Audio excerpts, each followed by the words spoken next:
what should we be expecting the New York Giants offense to look like this season? Before we do get into that, if you haven't done so already, go leave a like, comment down below your thoughts, and definitely hit the subscribe button and join the channel. Now, yes, I know I've not made a video in about, 10 days? Well, yeah, the Giants and, the whole NFL has been on break. There hasn't been much news. Not no DeAndre Hopkins signing, not no Dalvin Cook signing.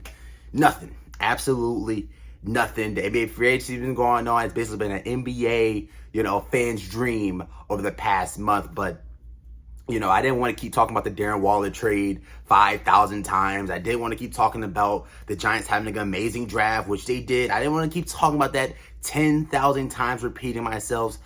That's going to end up getting boring. It ended up getting boring, but we're getting closer and closer to the training camp. I cannot wait. So that's why you definitely want to hit the subscribe button and join the channel. But today, we are going to talk about the Giants offense, and we're just going to give out what I am expecting the New York Giants offense to perform like this season. Now, last year, we wasn't really able to really expect much from the New York Giants offense because they didn't have, the wide receivers. They didn't have the offensive line. And, it was a lot of deficiencies talent-wise, why the Giants was not able to have, a consistently great offense. Now, this year, second year Mike Kafka. He's not a rookie offensive coordinator. Brian Daboll's not a rookie head coach. They're in their second stints as a head coach and offensive coordinator. So that right there is a plus. They're not rookies anymore. They have had a year under their belt as the offensive coordinator and head coach of the offense. And you look at the additions that was made. You had the wide receivers. In my opinion, you still don't have that, wide receiver one guy, but you have the wide receivers in place where you can get the job done. Paris Campbell has looked great, over the offseason for the New York Giants. He has looked great. He has been one guy that has definitely been turning heads. They've been using him in the backfield also kind of like Kadarius Toney. We won't be bringing up his name anymore on this channel. But Paris Campbell, again, has looked great over the offseason. Really excited to see what he's going to be able to do in an actual offense with an actual quarterback, with an actual direction of an offense. Last year with Indianapolis, he really didn't have that. They wasn't really looking to go out there and try to win games. They had quarterbacks, rolling in and out of the lineup. They fired their head coach and hired Jeff Saturday midseason. It was a whole thing. It was a whole thing. It's not a coach channel, but that was the Colts in total last year, right? Horrible situation. Isaiah Hodgins, second year, with the team. I'm really excited to see what he's going to be able to do because he's going to have a full, off season to gain a connection with Daniel Jones, get a feel for the playbook, and we see what Isaiah Hodgins can be. That playoff game versus Minnesota, that man was cooking Patrick Peterson. He was making catches. He had a touchdown over the middle. He was making catches on the sideline. Just consistently making plays for the New York Giants. I cannot wait to see what he looked like, on a 17-game sample size. And, you see guys like Darius Slayton, deep threat, can always make a big play in a game, even though the drops have still been a problem of his career. Jalen Hyatt, third-round selection, very, very fast wide receiver. Really want to see what he's going to be able to do, even though he might not start out with the ones. I do think Jalen Hyatt will have a role on the New York Giants offense. You got to pay attention to him. His speed is otherworldly. He's a guy that's always be able to make a big play down the field, so that's just something that you're going to have to pay attention to. Darren Waller, we know what happened. We traded for Darren Waller, and, he's really going to be the focus. He's really going to be the focus of the passing game, and him and Daniel Jones, I'm excited to see what they can do together. You got Daniel Bellinger behind Darren Waller, so you could end up having a pretty decent tight end duo with Daniel Bellinger and Darren Waller. The offensive line is really going to be, the end-all, be-all of what the Giants offense is going to be able to do. If the offensive line can go out there, Evan Neal takes that second-year leap. He's looked great. He shedded a couple pounds over the offseason. And, that should help him be quicker off the snap. He should be able to, get off the ball quicker, get, his feet set against speed rushers. Because I'm not really worried about him as a strength guy. I don't think he, isn't great power-wise. He's 6'7", 330 pounds, right? It's really the speed, getting off of the ball, getting beat around the edge, which is why Evan Neal struggled last year.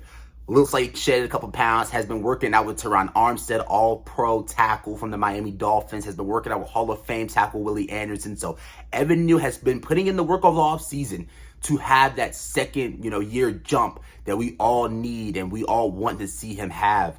And, you got John Michael Schmitz, who I think is going to slide in that center spot perfectly. You still got Andrew Thomas, who is one of the best tackles in the NFL. I think it's either him or Trent Williams. And, the guard position, in my opinion, really won't stop the Giants from having a great offense. If everyone else on the offensive line is doing great, I don't think the guard position, if they are doing bad, is going to stop the Giants from having a great offensive line. I just don't think that. But the expectations, though, I think the Giants can go out there and have a top 15 offense. I think the Giants is for sure going to have a better offense than last year. Last year, it was, two ways the Giants were having success.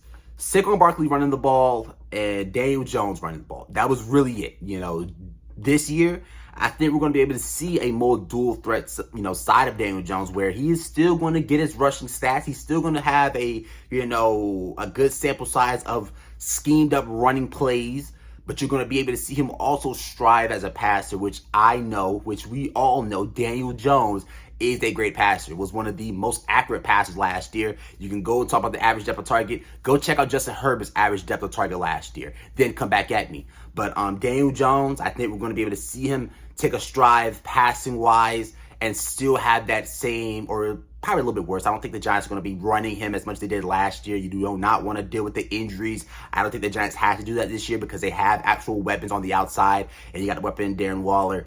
But I still do think we're going to see a dual threat size of Daniel Jones. And when I have my Daniel Jones, stat prediction, you're going to see that. So I think that is great, having a quarterback that can run the ball, but also is going to take that stride passing the ball because he has the weapons in the offensive line, I feel like, to do so. I think it's going to be great. Saquon Barkley. I think Saquon Barkley's going to be here. I think Saquon Barkley is going to be here. I think it's Jeremy Fowler. He came out with a report yesterday talking about there is optimism that a deal does get done before July 17th. Happy 4th of July. 13 days. 13 days out. So we'll see what happens with that. But I do think Saquon Barkley, when it's all said and done, right, if it's on a long-term extension, right, if it's on the franchise tag, I think he will play for the New York Giants this season. And of course, this is all implementing that everyone is healthy. This is, we're saying this, everyone's healthy, not no injuries going on, not no practice squad wide receivers having to get called up and playing the next game.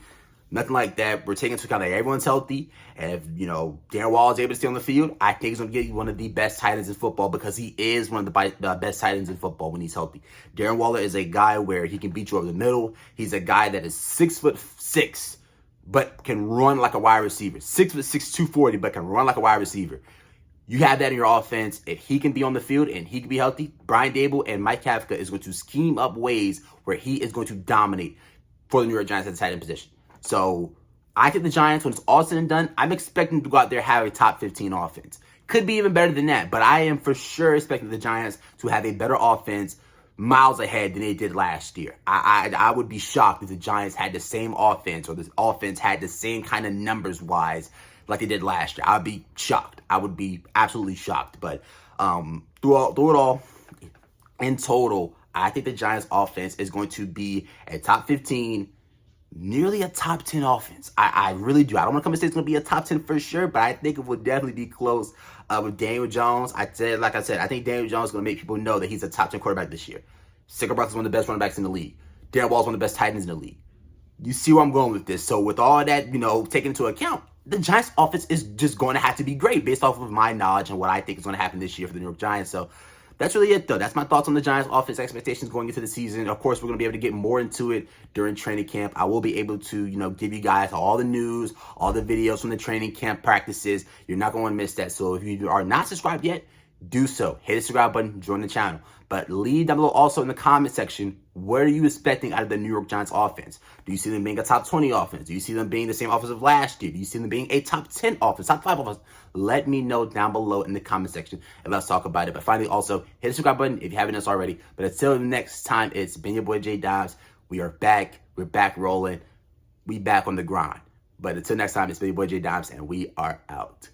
Go Giants. Peace.